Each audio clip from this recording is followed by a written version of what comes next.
This week is used week here at Park Cameras, and if you've been thinking about getting a used camera or lens, now is absolutely the time to take advantage of that because there's loads of fun deals. You can check them out by following the link down in the description. But we're going to play a fun game. We're going to actually look on the Park Cameras website. We've got a budget.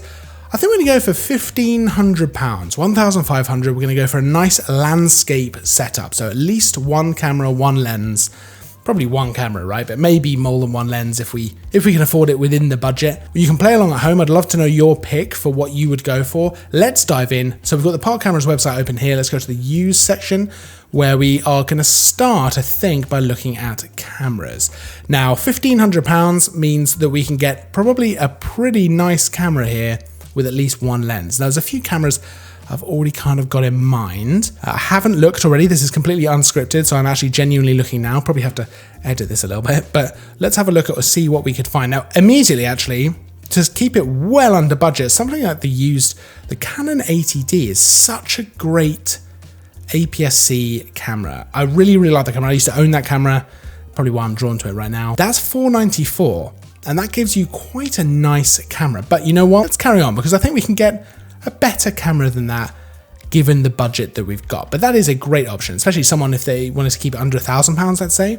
That'd be an awesome option to choose. The 5D Mark IV for $899. So that is definitely a good shout. That would be a really, really strong contender, actually. 5D Mark IV for $899. That could be one we come back to. And there's the Sony A7R II here as well, $959. Now again, great option, nice high resolution. Similar in terms of the Mark IV has a decent resolution as well. Similar sort of price, we could probably get a nice lens here for the Sony A7R II as well. That higher megapixel count will definitely come in handy for landscape. So that's a good option. There's a Panasonic S5 here for $1,049. Now, if this was a hybrid setup we were going for, I'd be very tempted with something like that because the S5 is actually an extremely capable camera. Okay, so I think I'm deciding to go for the Sony A7R II. You know, we've got a really nice megapixel count there, really nice camera. I really like using that. So we've got a few here. We've got very good unboxed. I think we're gonna go for that, $959. That gives us almost £600 to play with for a lens. So let's go back to the used part and let's go back to lenses where we're gonna find a lens for our Sony A7R II. So we've got about £540, £541 to be precise. But who's counting? So we've got the 85mm here, f1.8, not necessarily our landscape lens, great portrait option. I mean, don't get me wrong, I love shooting landscape at 85mm, but that's probably more for a portrait bundle. 16 to 35 here, 709, so that's probably just outside of our kind of range here. Tell you what, this Sony 40mm f2.5, $467, so it's within budget. This is absolutely a great option. I thought I'd probably look at zoom lenses. All of a sudden, I'm thinking a prime. We've got the 35mm f1.8, a little bit cheaper, or the 40mm f2.5. Do you know what? Let's go for the 35mm. Let's go 35mm f1.8. Probably a little bit wider than I was originally thinking, but I think for landscape, that's gonna work really well. $429, very good, unboxed. Let's add that to the basket. Let's look at the basket.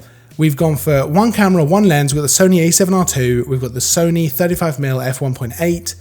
That's a nice option for low light as well. And you could do a little bit of kind of other stuff there, street photography, portrait photography, all kinds of things actually with 35mm like that, nice and fast. Aperture 1388. So with a budget of £1,500, we are well under budget. So we could probably actually add in a bunch of other stuff. So for things like filters, we could get an ND filter if we want to use that for landscape, to do long exposure, maybe a polarizing filter. There's a lot we could do with the amount left in that budget, which is always exciting. And especially for landscape, there's a lot of things you might want to do as well, which is always nice. So I'd love to hear what you would choose. That's what I've chosen there for a landscape setup. Sony A7R II, 35mm f1.8. Is that what you'd have gone for? Let me know, play along, head on to the used department, check out what's available, let me know your pick down in the comments. Of course, don't forget to check out all the deals as well. Follow that link to go and see all of that.